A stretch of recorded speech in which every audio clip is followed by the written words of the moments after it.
Now, once you've imported stuff into your current course from resources, there are a few things that you need to double check. So let's go back into my Constitution Unit Activities folder. And I've got 3 things that I've imported from my resources, like we saw in the previous video. One that I added in was this review sheet upload. But my slideshow with rubric, this was going to be what's a Google Drive assignment. So remember where it gives a Google Doc or Google Slideshow to the students, gives them their own copy that they can edit and turn into you.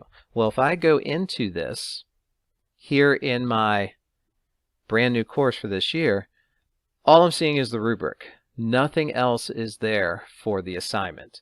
So when you import from resources, the part that is not going to come is going to be your Google Drive assignment. So here with my slideshow with rubric, what I'm going to have to do, I have to edit this. I'm going to have to go in here to where it says Google Drive assignments, and I'm going to have to reattach the Google Doc that I had in it before. So in this case, I know it's this slideshow starter. I would select it, I'd click attach, then it would be done. I can change my grading category, all that kind of stuff, click Save Changes, have that set ready to go.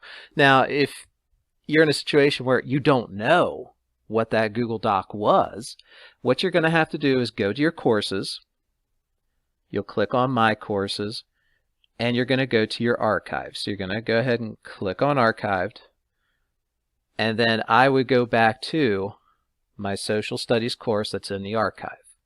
I'm going to click on it. I can go back. I know that it was in that February 23rd.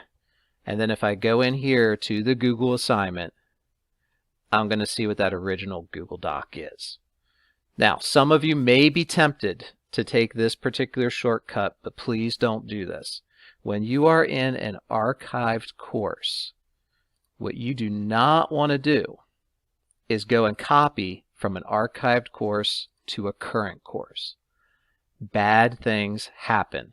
Please don't do it. So here I am in my archive, and I'm like, oh, here's my Google assignment. I'm just going to click on the gear, and I'm going to copy it to a course that's currently running. Please don't do that. It's going to have the old marking period from the previous course. It will cause problems with where the assignment is for the students on the student end of things, so please don't do that. You want to be importing from your resources. But again, because Google is independent from Schoology, when you go from your resources and bring it down, you're not going to see that Google Doc in there. All right, so it's just something that you will have to reattach. The other part you'd want to double check is if you have something that's a test quiz or an assessment, would definitely make sure that you go in and check your settings. Now, if in your resources you had submissions enabled, it'll keep that. But make sure that if you want submissions enabled, you have that switched, or else even if you publish it, the students aren't going to be able to answer it. So whatever settings were set in your resources for that activity, it's going to pull them down, but just double check them that you're good, that you have submissions enabled.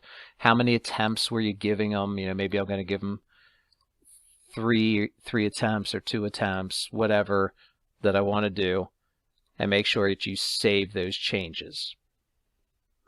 And then last, if you have something that's an assignment, like here it's an assignment where it's not a Google Drive assignment, but where it's an upload, you just want to make sure, go into your gear, go to edit, that with this review sheet upload, that you have submissions enabled, that this little box with the green arrow, because it's supposed to signify like they're throwing a paper into your collection box, make sure that that is available, that's enabled for them. And if you did have a grading category, that you have that selected there, and clicking your Save Changes. All right. So once you import over from your resources, just double checking that any of those types of things where they're handing things in, that your settings are correct. If you're importing stuff like a slideshow, notes, just things that they're going to look at, then you don't have to do anything.